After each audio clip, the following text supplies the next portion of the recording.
Saludo afectuoso para ustedes, mis queridos amigos y amigas de Por la Familia. Le damos una vez más la bienvenida por dejarnos entrar a sus hogares y le agradecemos en gran manera por estar ahí.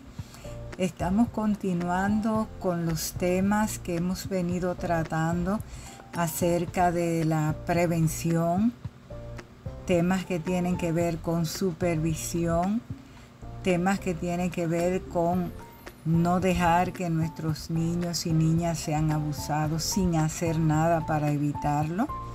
Y hemos dicho que prevenir es sanar y es curar a tiempo. Pues vamos a continuar en esa misma línea, trabajando acerca de donde nos quedamos con el asunto de la prevención. Estuvimos en la intervención anterior hablando acerca de la Internet, de cómo los padres y las madres deben convertirse en agentes supervisores de sus hijos, que no importa lo que digan el departamento de quizás de la familia o el departamento de justicia o las otras autoridades que le dicen que sus hijos son adolescentes y lo tiene que dejar libre, que no puede meterse en su vida, que no puede meterse en su cuarto, que no puede revisarle, que no puede dejarle ver lo que tienen en su mochila. Recuerde que usted, papá y mamá, mientras esos chicos son menores, están bajo su responsabilidad. Y si algo le sucede también, usted es responsable. O sea que usted diría palo si boga y palo si no boga. Porque entonces, por un lado, los desautorizan las mismas autoridades y por otro lado, esas mismas autoridades los condenan. Así es que usted lea su Biblia y revise para que usted vea que sí tiene la responsabilidad moral de velar por sus hijos, porque Dios sí le va a pedir cuenta a usted por los hijos que le dio para que usted los cuidara.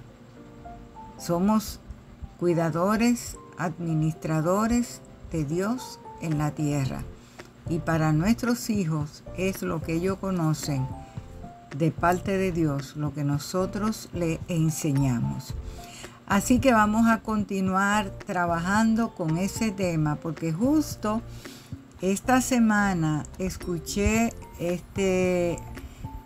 ayer la noticia de que se está usando una modalidad. Siempre hemos escuchado del cyberbullying o bullying cibernético, que es ahora lo hacen por redes y muchas veces los padres y las niñas y los niños se dan cuenta que están en redes cuando ven los videos que los suben las personas que le hacen bullying. Pues algo así estuvo pasando en España. Cerca de 30 jovencitas adolescentes fueron víctimas de bullying cibersexual. ¿Por qué? Los criminales, abusadores, ofensores sexuales están usando una aplicación que la suben y con esa aplicación pueden desnudar a la persona, y la estuvieron usando con jovencitas, adolescentes, y ya iban por un grupo como de 30, y después esas fotos de esas chicas que están en redes, fotos sanas, que ellas se tiran fotos en cualquier forma, con ropa, y para subirla, para publicarla, pues ellos aprovechan con esa aplicación que tienen, y después esa foto que la aplicación las modifica, oiga bien, suben esas fotos o chantajean a esas chicas, a esas niñas, para que hagan lo que ellos quieren o usan esas fotos para comercializar a esas niñas. Y en España estuvieron haciendo una redada. Fueron como 30 jovencitas que fueron chantajeadas de esa manera.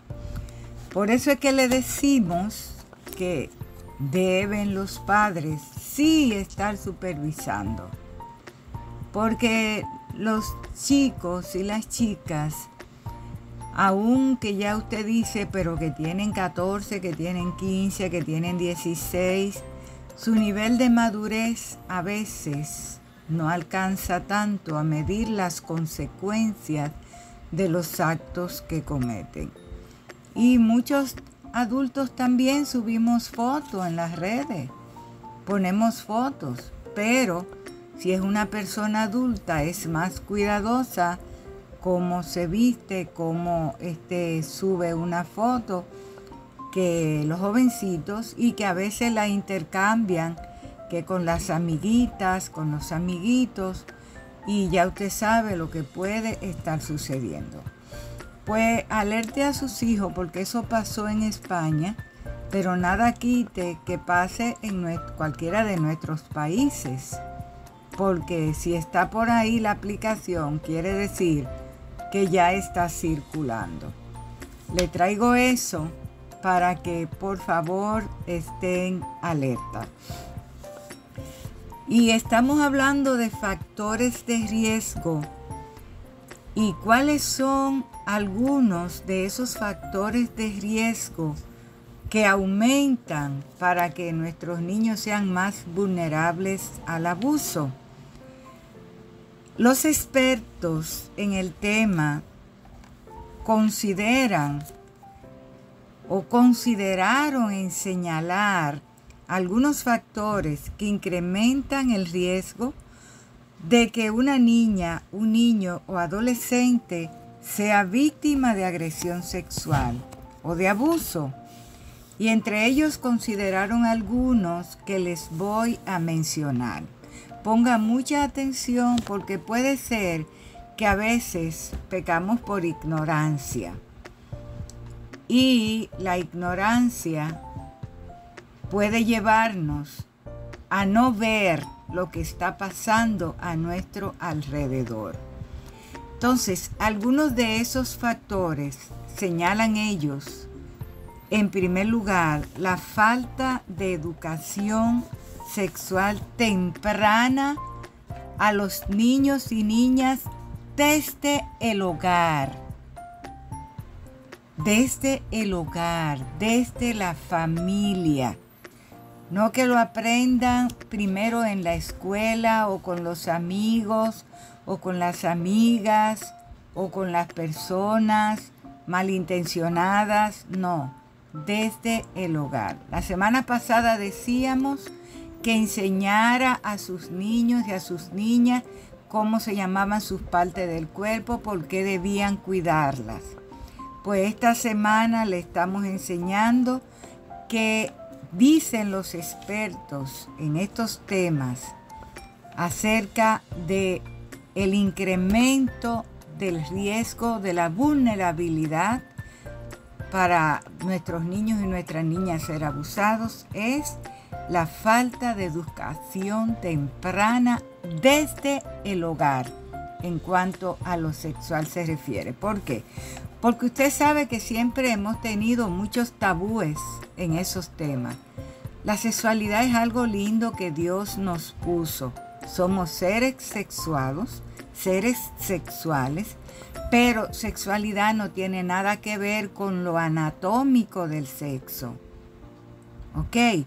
Enseñarle a conocer su cuerpo, enseñarle lo que es educación sana temprana, enseñarles cómo es que deben cuidarse, enseñarles a los niños y a las niñas que aprendan a identificar los riesgos, los toques que son maliciosos de otras personas, los riesgos a los que están expuestos. Por ende, a mantener distancia y saber cuáles son las acciones que ellos deben evitar de otras personas hacia ellos y de ellos hacia otras personas. Autocuidado, a cuidarse. Enseñarles a establecer límites con relación a las manifestaciones de afecto. ¿Por qué? Porque hay personas que son muy tocadoras, que dan mucho afecto, pero a veces esos toques y esos afectos pueden ir cargados de malicia. Y por eso que tenemos que enseñar y educar a nuestros niños, niñas y adolescentes desde temprano para que aprendan a cuidarse, a mantener límites y a saber hasta dónde puede llegar un afecto sano de una persona hacia ellos o de ellos hacia una persona. Como número 2, señalaron los expertos la inobservancia o la negligencia por falta de madres, padres o cuidadores o los tutores que tengan esos niños a la hora de crear entornos protectores. Cuando no se han creado esos entornos protectores, nuestros niños, niñas y adolescentes quedan desprotegidos y pueden buscar en otras personas lo que no le estamos dando en el hogar. Asimismo, es para los niños el dejarlos solos por mucho tiempo, que no sabemos las ideas ni lo que está pasando cuando lo dejamos solo por mucho tiempo. Todas esas son medidas preventivas que debemos utilizar y enseñarles a ellos, mostrarles para que entiendan cómo debe ser.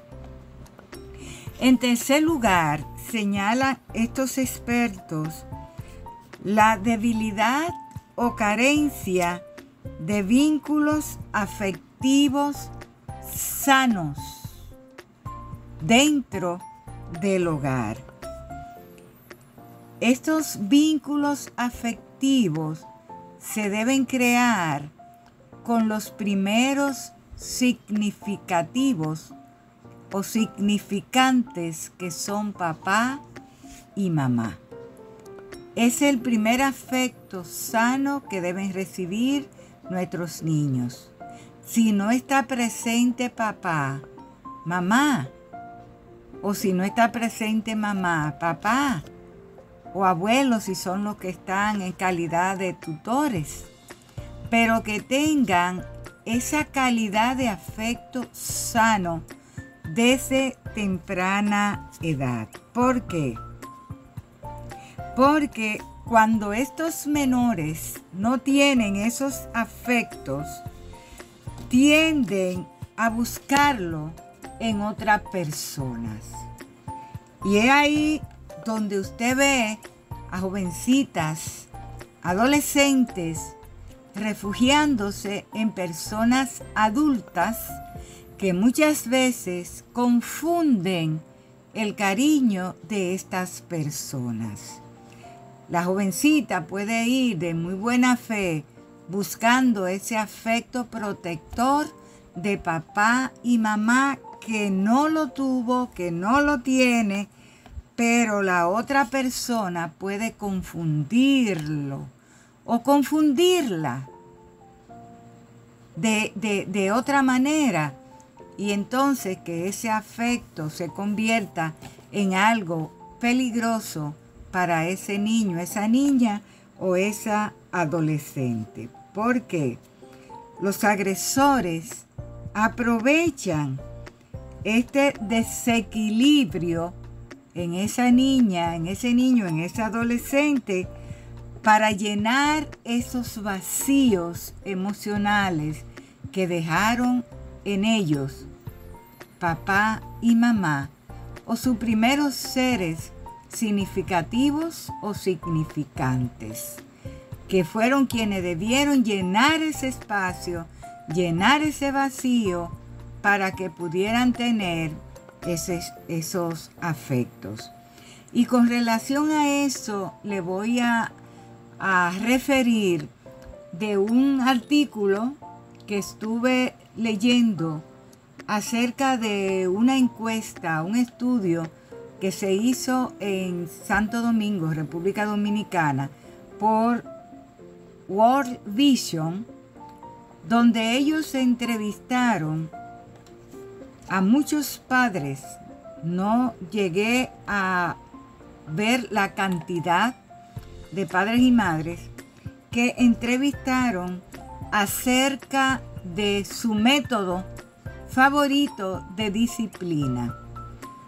En este estudio reportaron ellos el 57% de esos padres y madres encuestados reportó que su método favorito y que usan de disciplina son el castigo físico. Castigo físico, llámese golpes, llámese pelas, llámese tundra, llámese lo que usted conoce como castigo físico a lo antiguito. Esos castigos físicos a la antigüita, ya usted sabe que conlleva coger lo primero que está a la mano y dar el fuetazo. Que si la correa, que si la baqueta o vaina del machete, que si la cuerda, que si la soga, que si, mire lo que le venga a la mano. Y que si la vara, pero vara de la que pican. Esto no es tan sano ni tan favorable para los niños. No queremos decirles cómo usted educar a sus hijos, pero sí queremos decirle cómo cuidarlo y criarlo como niños sanos y con salud mental sana, óptima. Eso sí, tenemos la responsabilidad de decírselo. Y otros estudios que se han hecho de cuando se cría todavía con el método de disciplina, especialmente de castigo físico, golpes, pelas y todo lo demás mencionado, los niños se crían a veces con ciertos rencores hacia esos cuidadores y muchas veces siguen esa misma cadena en su crianza a sus hijos. Tenemos que modificar. Tenemos que aprender a cambiar. No es que no disciplinemos, al contrario, una de las primeras lecciones que nuestros niños deben aprender es la disciplina. Y la Biblia como manual para los cristianos y los no cristianos habla de disciplina temprana. Pero disciplina no quiere decir maltrato. No quiere decir golpes que marquen, que dejen la chancleta pegada, como muchas veces sabemos que ha sucedido y que sigue sucediendo. En ese 57% de esos padres que fueron encuestados, esos niños siguen siendo marcados. Pero no solo marcados físicamente, porque también se marcan y se lesionan emocionalmente. Porque muchas veces no se le explica ni siquiera por qué se le está dando la pela. Sencillamente porque a mí hay que obedecerme porque yo soy papá o soy mamá o soy el que mando. Y tenemos que aprender y desaprender. y reaprender para poder criar en este tiempo y para tener niños y niñas y para tener mejor salud mental, tanto en ellos como en nosotros como adultos. El 8% de esos encuestados decía que lo consideraban también como necesario. O sea, que un gran porcentaje todavía de papá y mamá y cuidadores usan esos métodos de disciplina. Y muchos de esos niños se crían con un vacío emocional que después salen a buscar en cualquier otra persona que le dé afecto y que muchas veces lo envuelven de tal manera que el niño, niña o el adolescente creen que esa persona sí lo quiere y se aferran a esa persona. Estaba esta tarde escuchando en una noticia de violencia doméstica de una jovencita de 17 años que estaba o está viviendo en pareja con un señor de 48 años. 48 años. Eso le quiere decir a usted que en posición de poder, por ser tan adulto, por tener una niña de 17 años que se cree que es su hija o su nieta, 2, y por ser un abusador, 3. Imagínese usted en la desventaja que está una niña de esa edad en una relación así. Y yo me pregunto, ¿por qué?